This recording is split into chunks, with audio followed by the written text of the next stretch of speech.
საკონტრაქტორ კომპანიებთან მიდგომა იქნება მკაცრი. ინსპექტირება გაფრთხილებების გარეშე კი მუდმივ რეჟიმში გაგრძელდება. განცხადება ინფრასტრუქტურის მინისტრმა მას შემდეგ გააკეთა, რაც შიდა ქართლში რამდენიმე ბაღის მშენებლობასთან დაკავშირებით გარკვეული შეფერხებები გამოიკვეთა.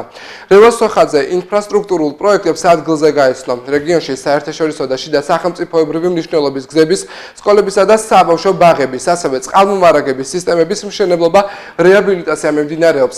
სახელმწიფო ბიუჯეტის დაფინანსებით და მსოფლიო ბანკის მხარდაჭერით საბავშვო ბაღებისა და სკოლების მშენებლობა რეაბილიტაციის სამუშაოები მიმდინარეობს კასპის, გორის, ქარელის და ხაშურის მუნიციპალიტეტის სოფლებშიც.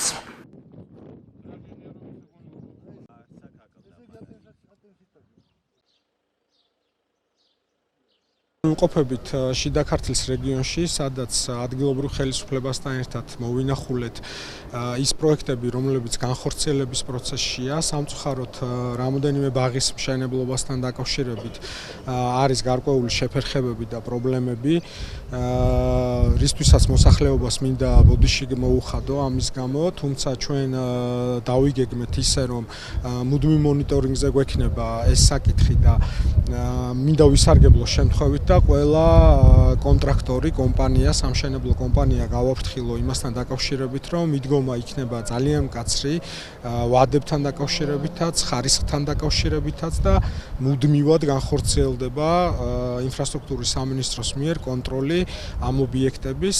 ერთ-ერთ ბაღში მათ შორის ჩვენ ვიყავით ისე, რომ არ გაგვიფრთხილებია, რომ იქ ვაპირებდით ჩასვლას და ესეთ ინსპექტირებას განვახორციელებთ მუდმივ რეჟიმში. ასევე ადგილობრივ ხელისუფლებასთან ერთად დავგეგმეთ შემდგომი ღონისძიებები, რაც შეიძლება გაკეთდეს შიდა ქართლში. ერთ-ერთი მნიშვნელოვანი პრიორიტეტი იქნება სპორტული ინფრასტრუქტურის განვითარება და დღეს ამ ტერიტორიაზეც ვიმყოფებით, იმიტომ რომ შესაბამისი სპორტული ინფრასტრუქტურის განხორციელება დავგეგმოთ.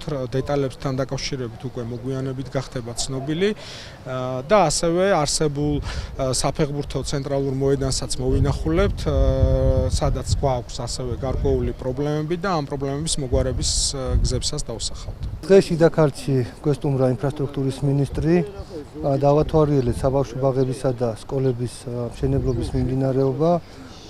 არის შეფერხებები როგორც საბავშვო ბაღების, ასევე სკოლების მშენებლობის ვადებში.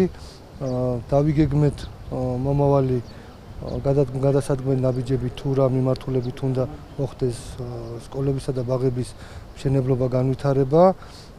ასევე დავათვალიერეთ ტერიტორია, სადაც შიდა ქართლში უნდა აშენდეს და გორის მუნიციპალიტეტში მულტიფუნქციური სპორტული კომპლექსი და ასევე სავარჯიშო ფეხბურთის მოედანი და რა თქმა უნდა ჩვენთვის შიდა ქართლისთვის მნიშვნელოვანია როგორც განათლების მიმართულებით განვითარება, ასევე სპორტული მიმართულებით განვითარება და მოხარული ვარ, რომ ეს ნაბიჯები გადაიდგმება ახლო მომავალში. ახალი ბაღის მოლოდინი დიდია, იმიტომ რომ ველოდებით მოდის დამთავრდება, რომ ჩვენი დროს მოდის უკვე ბაღში უნდა შევიდეთ. ახალი ბაღი, ახალი გარემო, ახალი სიტუაცია, ყველაფერი სასიამოვნოა, სასიხარულოა.